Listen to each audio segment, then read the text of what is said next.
लोकसभा ने पास किया Indian ports bill 2025। Lok Sabha ने इंडियन पोर्ट्स बिल 2025 को मंजूरी दे दी है, जिससे अब 1908 का पुराना इंडियन पोर्ट्स एक्ट खत्म हो जाएगा। इस नए कानून का उद्देश्य देश के सभी बंदरगाहों का आधुनिकीकरण करना, उनकी प्रबंधन प्रणाली में सुधार लाना और पर्यावरणीय सुरक्षा को सुनिश्चित करना है। यह बिल केंद्र और राज्य सरकारों के बीच बेहतर तालमेल पर जोर देता है, ताकि बंदरगाहों के संचालन में देरी और विवाद कम हो। पर्यावरणीय प्रभाव आकलन और प्रदूषण नियंत्रण को अब बंदरगाह प्रबंधन का अनिवार्य हिस्सा बनाया गया है।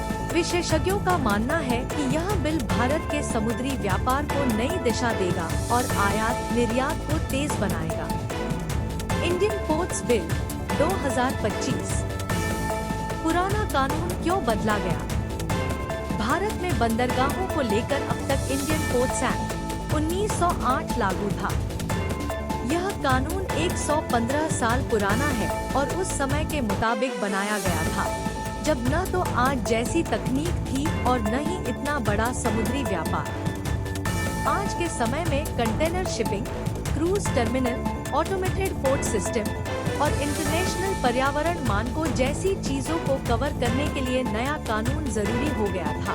इस बिल के मुख्य उद्देश्य बंदरगाहों का आधुनिकीकरण, आधुनिक machinery, digital tracking, automated container handling system का इस्तेमाल, बड़े जहाजों के लिए गहरे पानी के टर्मिनल तैयार करना, प्रबंधन प्रणाली में सुधार, केंद्र और राज्य सरकार के बीच स्पष्ट जिम्मेदारी तय करना, विवाद और देरी से बचने के लिए एक नेशनल पोर्ट अथॉरिटी जैसी संरचना की योजना, पर्यावरणीय सुरक्षा, हर बंदरगाह के लिए एनवायरमेंटल इम्पैक्ट असेसमेंट (EIA) अनिवार्य, समुद्री प्रदूषण रोकने के लिए कड़े नियम, तेल रिसाव, कचरा निस्तारण और जहाजों से होने वाला प्रदूषण नियंत्रित करना, अंतर्राष्ट्रीय मानकों के अनुरूप काम, अंतर्राष्ट्रीय समुद्री संगठन (IMO) के सुरक्षा और पर्यावरण नियमों के अनुसार पोर्ट संचालन, विदेशी निवेश और निजी कंपनियों के लिए आसान नियम। इसका देश पर असर,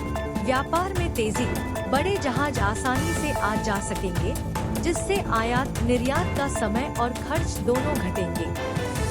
रोजगार के अवसर, पोर्ट डेवलपमेंट और लॉजिस्टिक्स सेक्टर में लाखों नई नौकरियां बन सकती हैं।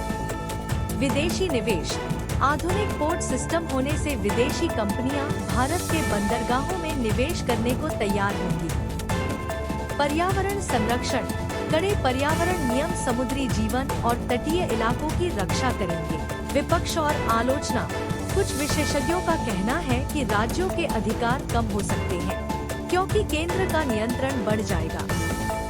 पर्यावरण नियमों के बावजूद अगर निगरानी कमजोर हुई तो बड़े प्रोजेक्ट से समुद्री पारिस्थितिकी, मरीन इकोसिस्टम को नुकसान हो सकता है।